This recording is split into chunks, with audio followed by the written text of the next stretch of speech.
You've read him in the Marina Times. You've seen him kicking around the city. Mega Dubs fan, Mega Giants fan, and a fan of music, of movies, of television. He's remarkable, and he comes and goes on a rainbow. How about it for Michael Snyder, everyone? He is the culture blaster, as they've called him. Michael, welcome, sir. Hey, thank you, and hi, Kim, hi, Albert, and hello, Mark Thompson show listeners. So now Putin is a movie critic? Oh, my God. I just hope he's not going to try to get me out of the way and take over my slot here on the Thompson show. I will be avoiding any swarthy people with Russian accents and like tea bags, because who knows what's in that tea. I'll tell you, it's true. You don't want any tea that's served by the Kremlin. Yes. Mark, I have to say, I'm in Seattle for a few days to visit my brother and his family. And I know San Francisco and Los Angeles have had their problems lately, although I love both towns except for those LA sports teams, which, of course, I detest. Go Dubs! But I fear Seattle is really going downhill, Mark. I checked out the Space Needle yesterday and was shocked to discover it's a syringe. Oh, my God. Oh, yeah. Wow. No, I'm kidding. I love the people of Seattle. I love Seattle. Seriously. You want to get to I kid the people of Seattle, let me tell you. Yeah. Hey, where are you from? Hey, they may conspire with Putin to put a little poison in my Starbucks coffee. Yeah, I don't need that. What am I telling you? Hey, we're talking about the coffee up here. Everybody drinks coffee, you know? It's crazy. So, Michael, what massive, great, juicy entertainment projects can we partake of this weekend? Let's look at this. And I don't know that this is for everybody, as I will explain. Beau is Afraid is the latest movie from the current master of elevated horror films, Ari Aster. That guy was the screenwriter and director of the terrifying, dread-inducing Hereditary and Midsommar. Amazing films, but it's a very different ball of discomfort here. Beau is Afraid is not very much like those other films, except, horror is horror, I guess, and there is implied horror. The Beau of the title, played in a no angst untapped style by Joaquin Phoenix, who's seriously the perfect actor for the part. This guy is a timid, broken man living in an urban hellscape of a neighborhood whose attempt to visit his domineering, well-to-do mother goes awry in the worst ways possible. In fact, things escalate over the course of his often derailed odyssey to the family home, especially when he learns of something unexpected awaiting him there. This is a marathon of nightmarish happenings where, like in a Warner Brothers cartoon, you're waiting for the next anvil to drop, or giant boulder, or grand piano to smash this poor sucker to smithereens. So considering what plagues Beau, the Coyote and the Roadrunner tunes had it lucky. So, Beau is Afraid is excessive. It's self-indulgent, even repellent, but it's sickly funny, skillfully executed, and it's riveting throughout. Get ready. It's nearly 3-hour running time. What is it with directors now? They just, in this era, they cannot edit their own films. They're too long. I said self-indulgent. They do this to me all the time. I don't know what the hell they do it for. Exactly. They do it all the time. It is more and more the case, And I also want to know what happened to the pictures I was supposed to see this week. Are there pictures in there, Michael, that we can see? I was never bored for a second. Oh, wow. Okay. This all is right. Maybe very it works much It's very much in a different mold from Aster's two previous movies, but it, like I said, it's as much of a horror film in its way as the others. Whether it's like a parable about the helplessness of the ordinary man confronting the sordid state of modern society, or maybe more likely a purge of the filmmaker's own inner paranoia and mommy issues as art therapy. Either way, it's disturbing and again, artfully crafted. I don't want to get too classic Greek tragedy about the mother-son stuff, but I'm surprised he didn't call it Oedipus Wrecked. Anyway, oh, wow, really? Oh, wow. Tom, who watches ding words for us, repellent, he says, is a ding word. He says awry is a ding word. I think that's true. So, anyway, continue, please. So Phoenix thoroughly commits to his character, wallowing in all of Bo's neuroses, and the same goes for Nathan Lane, Amy Ryan, Parker Posey, Patty Lupone, and a few other familiar faces What in a an unfamiliar cast. place. Oh, my God. Everybody wanted to work with Astor after seeing those other movies, and I don't know that they, bargained for this. It's not going to be for everybody, and I heard of critics yelling in vehement hatred and disdain at a screening, and at the end of the screening, they're screaming at the screen, and other people are applauding. But all the actors deliver, no matter how shocking the circumstances. And if you want my take, I recommend it for cinephiles and Astor fans with certain caveats. If you watch it, you're probably going to be upset at various moments throughout Beau is Afraid, and I think that's exactly what Astor intended. By the way, I know of a very discerning movie lover who has already seen it 3 times since it opened earlier this week, and obviously adored it. It's in theaters. Wow, that's 9 hours of screen time. I know. This guy apparently has time to burn. Is that it? I don't know. Anyway. Apparently. Sordid, he says, is a ding word. Okay. All right. So you liked it, though. Didn't notice the incredible length necessarily. And but you say it's not for everybody. The cast is insanely talented. So Hereditary is Is it Hereditary or Heredity? I forget what it's called. No, it's called Hereditary. It stars Toni Collette as a woman who starts discovering secrets about her family. Right. That is insanely disturbing. I mean, you can't get it out of your head disturbing. Right. It's not on that level of disturbing is what I'm asking. It's a different kind of disturbing. It's a constant barrage of the horrors of everyday life amped up to 11. Okay. And this Tom says cinephile is a ding word, too. All right. Sure. Go ahead, Michael. Okay, what else do you have, please? So he's best known for snarky UK gangster movies like Lock, Stock, and Two Smoking Barrels and The Gentleman. And I love both of those movies. And he's also done the occasional big-budget studio adventure or fantasy, like his Robert Downey Sherlock Holmes films. But director and screenwriter Guy Ritchie's latest is something else entirely. It's a gritty, legit-feeling war movie set during and in the aftermath of America's recent problematic foray into Afghanistan, delving into battleground bravery, determination, honor, and loyalty under fire. It's also, to my mind, one of the filmmaker's best, which may be why he titled it Guy Ritchie's The Covenant. Right? It's no ordinary run-of-the-mill Covenant. No. No, sir. It's Guy Ritchie's The Covenant, co-written and directed by Guy Ritchie. Anyway. Foray is a ding word, Tom said. Okay, go ahead. Its heart is the unlikely relationship between the sergeant of a U.S. Army unit and the dour Afghani interpreter under his command. And also covered in the film is America's treatment of those citizens of Afghanistan who helped in the fight against the Taliban.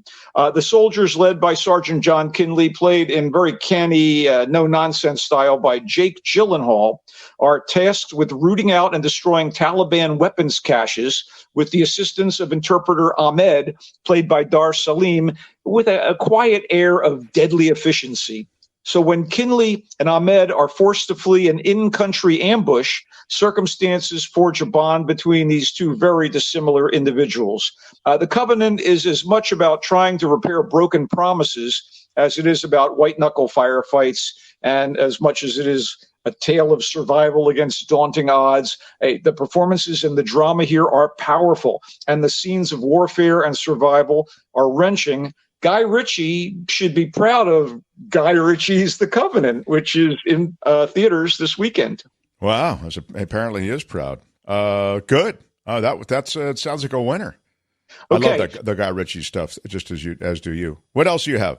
Chevalier has undeniable virtues and a couple of cringy moments that one can forgive because of the rousing elements and the righteous introduction of its subject. Directed by Stephen Williams, Chevalier is a plush and lush-looking quasi-biopic about a true outlier in 18th century France, the brilliant biracial violinist and composer Joseph Boulogne, a.k.a. the Chevalier de Saint-Georges. So I say quasi because there's a lot of conjecture. And to be frank, there are a few cliched moments, especially in the opening minutes of the movie. I don't want to spoil it, but the opening minutes feature a violin face-off between Ballon and, no lie, Wolfgang Amadeus Mozart at a Mozart concert, and it's shot like a battle of the guitars between Clapton and Jimi Hendrix. That's great. I love that. Yeah, but talk about Ballon, if you know what I mean. Anyway, that sort of piffle is ultimately overshadowed by the efforts of the cast, some top-level talent led by Kelvin Harrison Jr. as the dashing but tormented Ballon, Lucy Boynton as his patron, Queen Marie Antoinette, Samara Weaving as love of his life, Marie Josephine, and Martin Sokas as his nemesis and Marie Josephine's jealous, racist husband, and also fabulous settings, sets, and costumes. It's really enlightening to learn about this remarkable but comparatively little-known man and hear some of his beautiful compositions that have been unearthed over the years. Chevalier may smack of, I don't know, postmodern candy, but if it introduces the deserving Ballon to a larger audience, that is sweet. Chevalier's in theaters. Wow, terrific. Michael, we have time for one more.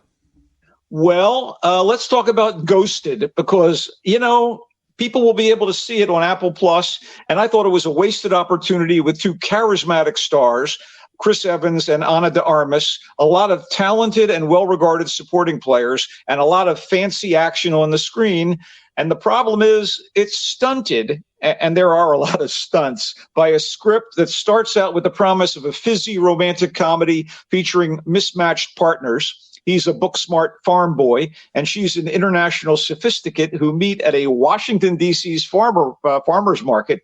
Wow. But when he starts obsessing over her, tracks her to London, and is mistaken for an arms dealer by evil middlemen, it's revealed that she is a coldly calculating CIA agent who has to save his ass.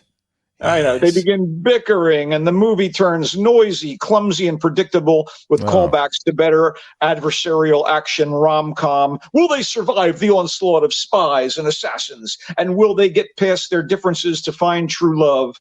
Seriously? Anyway, Captain America and Marilyn Monroe. Oh, sorry. Evans and de Armas. Okay, there you go. Evans and de Armas are likable and very good-looking leads who were also both in the cast of Knives Out, by the way, so they know one another. Oscar winner Adrian Brody plays the main heavy. Plus, there are a few lightning-quick cameos that are going to delight fans of a certain cinematic universe and a couple other sci-fi franchises. Plus, there is a massive climactic set piece and some generation-jumping needle drops that are impressive to an extent, but none of it allows Ghosted to transcend its flat derivative screenplay. Again, it started streaming today on Apple TV+. Dour is a ding word, says Tom. I think that's probably fair. And adversarial is a ding word. Yeah, it is. I'll give him that too. Well, I do want to say before we bail out, I want to say quickly that I'm suffering from video withdrawal as The Mandalorian and Star Trek Picard stream their season finales and maybe series finales this week. But Ted Lasso on Apple Plus continues with all the uplift and charm, and the violently hilarious HBO comedy Barry is back for what I hear is its final season with Bill Hader's. Barry. Barry is really well done. Yeah. Misbegotten assassin now captured and in prison, and I would bet soon sprung to cause havoc. Hader is phenomenal, as are Stephen Root, Sarah Goldberg, Anthony Carrigan, and series MVP Henry Winkler. Love Barry. That's about it on the TV front. Terrific. I found a really good series last night. It's on Netflix, and it's called The Diplomat. And I guess it has some of the same writers as The West Wing. So right. Kerry Russell, who was so good in The Americans. Yeah, I got to look at it. I got to look into it, Kim. Good call. Yeah. All right. And Lori agrees in the chat. Just to review what the Culture Blaster was talking about, Beau is Afraid is the disturbing film from a director who can really bring on the disturbing. And this project is really well acted. You liked it. You said it's 3 hours long, and you didn't even notice how long the film was. It was that enthralling. It's in theaters. But it's very divisive. Very divisive. Other people are going to get up and scream. Yeah, it's I guess it is. It's a horror film to remind everyone. Beau is Afraid is that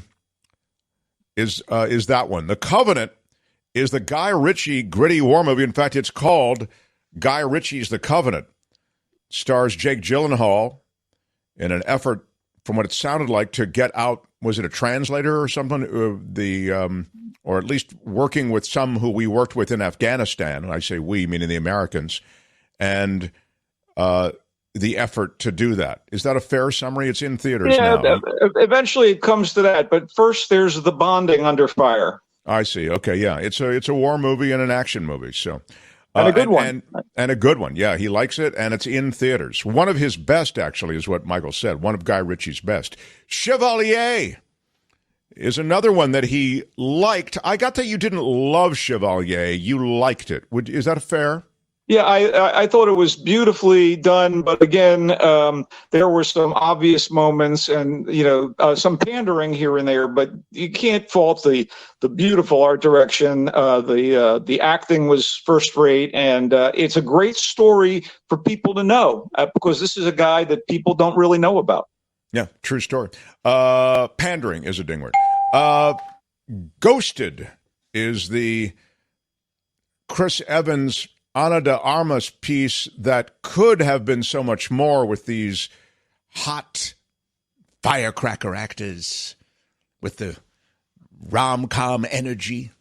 So much going on. Spies, espionage. Who's for real? Who's not? But you felt like ultimately it missed. And, it was no romancing the stone. I'll tell you that. It's on Apple TV. Yeah, for those who want to check it out. Michael, I'll take 15 seconds on the Dubs, please, as a Dubs fan. Well, I'm heartbroken that the NBA tried to make a big show of suspending Draymond Green for a game. But boy, oh boy, when you have to defend Jordan Poole and Steph and Clay in the starting lineup, who do you defend? They came out on fire. And, I guess Poole was in his comfort zone. Sometimes he makes some bonehead plays under pressure, but they steamrollered the Kings last night. Let's hope they do it again on Sunday. Go Warriors. Looney was pretty terrific too. Yeah, really. Oh my God. Yeah. 20 rebounds. Are you kidding me? Yeah. Are you joking? Crazy talented.